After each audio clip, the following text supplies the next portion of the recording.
Et bonjour à tous, on se retrouve aujourd'hui pour une vidéo qui va essayer de répondre à une question qui est bien souvent posée, mais bien évidemment quasiment impossible à répondre.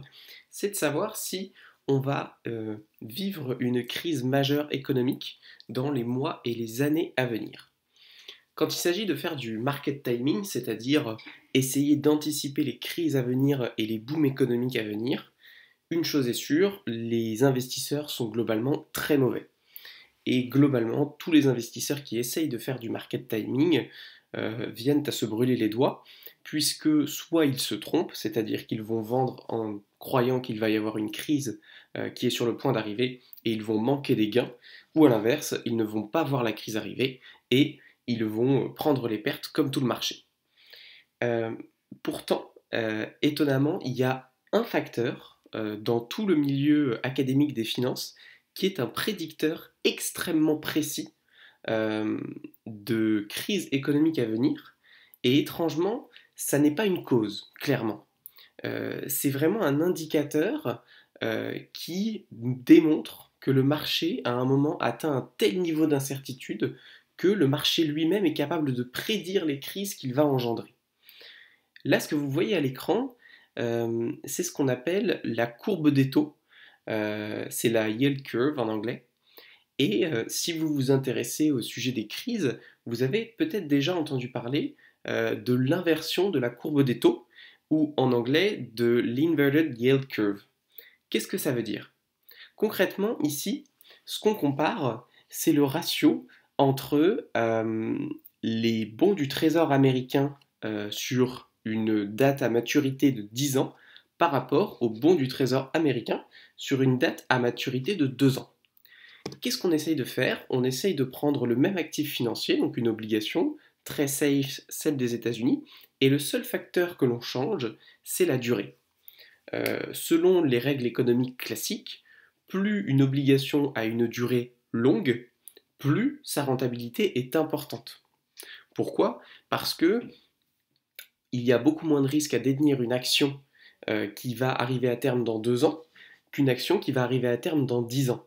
Parce que s'il y a par exemple une chute du cours de l'obligation pour une raison ou pour une autre, dans tous les cas, même si sur le marché, une action avec une valeur nominale de 1000, eh bien personne ne veut me la racheter à moins de 100, eh bien en fait, si je peux juste attendre 2 ans et je vais récupérer mes 1000.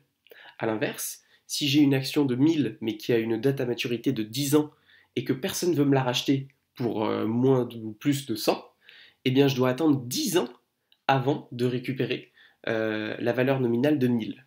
Donc bien entendu, il y a un coût d'opportunité qui est énorme, et ce risque, très naturellement, il est rémunéré pour les investisseurs, ce qui explique que les obligations à 10 ans rémunèrent plus que les obligations à 2 ans. Et là, très exactement, ce qu'on regarde, c'est la différence de rémunération entre les obligations de 10 ans et les obligations de 2 ans. Ça veut dire que sur cette courbe, on voit que dès qu'on est au-dessus de la ligne du zéro, les obligations à 10 ans rapportent plus que les obligations à 2 ans. Et ce qu'on voit, c'est que très rarement, économiquement, eh bien, il y a une inversion de la courbe en dessous du zéro. Ça veut dire que dès qu'on passe en dessous du zéro, les obligations à 2 ans rapportent plus que les obligations à 10 ans. Et il faut bien comprendre que ça, c'est une anomalie profonde dans le marché. C'est une anomalie vraiment qui n'a aucune raison d'exister. Il n'y a aucune raison pour que des investisseurs choisissent d'investir dans des obligations qui sont plus longues euh, malgré qu'elles soient moins rentables. Parce que c'est ça que ça veut dire. Ça veut dire qu'il y a des investisseurs qui choisissent volontairement d'acheter des obligations à 10 ans, quand bien même elles sont moins rentables que les obligations à 2 ans. Qu'est-ce que ça veut dire? Ça veut dire que ces investisseurs ont une vision extrêmement pessimiste justement du court terme à venir. Et par court terme, on entend entre 3 mois et 2 ans. Donc ils ne veulent pas être exposés à ce risque à 2 ans, et ils pensent que par contre, à 10 ans, même si le taux d'intérêt est plus faible, ça vaut l'intérêt et ça vaut le coup euh, d'avoir un moindre intérêt, mais d'être sûr d'avoir X dans 10 ans. Concrètement, ça veut dire que dès lors que le taux et la courbe des taux s'est inversée au niveau des obligations, il y a une incertitude, voire même une certitude de la part des investisseurs, d'un point de vue statistique, que les années à venir vont être extrêmement mauvaises économiquement. Et pourquoi on utilise beaucoup cet indicateur, malgré qu'il puisse paraître extrêmement arbitraire?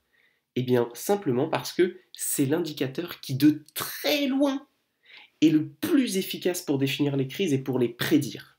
Parce qu'il y a très très peu d'indicateurs en finance qui ont été capables de manière efficace de prédire les crises, et pourtant, l'inversion des taux des courbes a été vraiment l'indicateur le plus efficace pour ça. On peut le voir ici très facilement.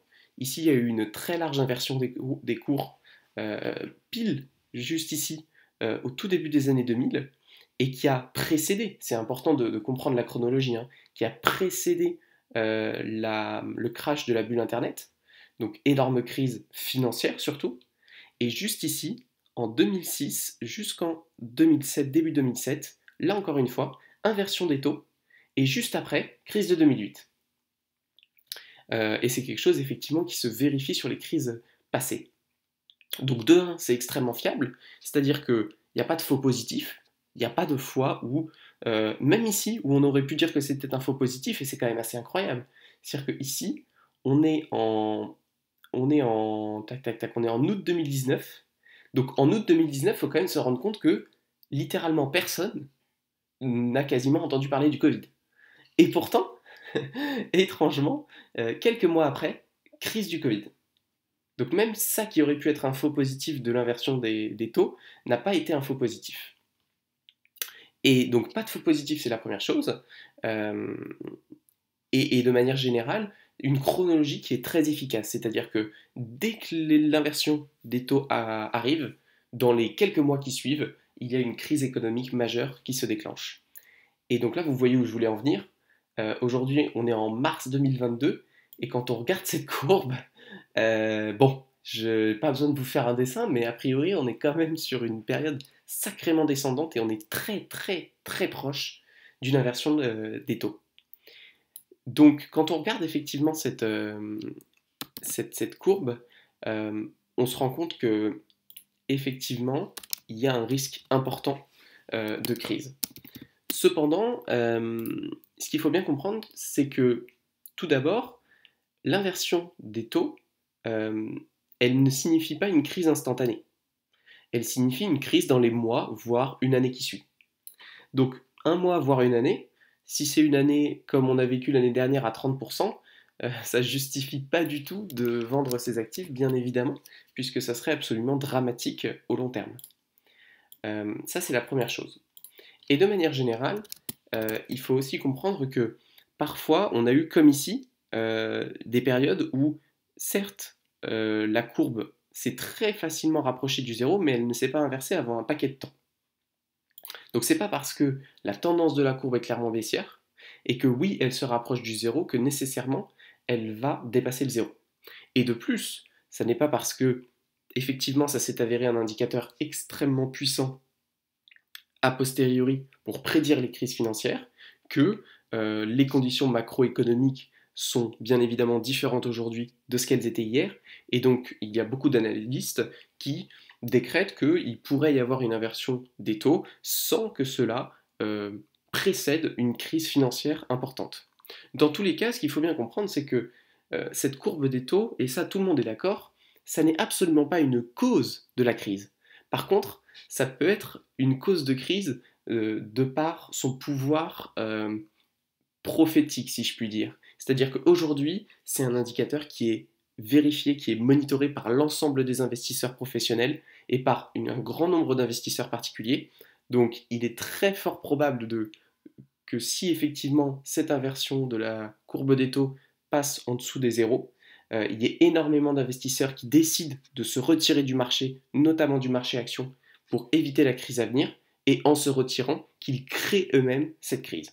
Ça, c'est clairement un risque qui est important, surtout que autant ça s'est passé en 2000 et en 2008, et il n'y avait pas une telle compréhension de cet indicateur, autant aujourd'hui c'est un indicateur qui est très populaire, qui est très reconnu, et donc on peut penser qu'il aura un vrai pouvoir pour provoquer sa propre crise. Donc ça peut être effectivement un risque. Néanmoins, il faut garder en tête que quand bien même ça serait sûr à 100% et ça ne l'est pas, c'est probablement une mauvaise idée de se retirer parce que même si vous êtes en mesure d'éviter les gains, d'éviter les pertes, pardon, pendant une crise, il est impossible de savoir quand est-ce qu'une crise touche son bottom et donc il est impossible de profiter du rebond. Et donc bien souvent, comme le disait Peter Lynch, les investisseurs perdent beaucoup plus en essayant d'éviter les corrections que en subissant les corrections en elles-mêmes. Corrections, c'est-à-dire des baisses brutales du marché entre 10 et 20%. Donc voilà, c'était une petite vidéo pour comprendre un petit peu qu'est-ce que la Inverted Yield Curve. Si vous avez des questions pour avoir plus de détails, n'hésitez pas à les poser en commentaire. Et si vous voulez que je traite d'un sujet en particulier, me le dire directement.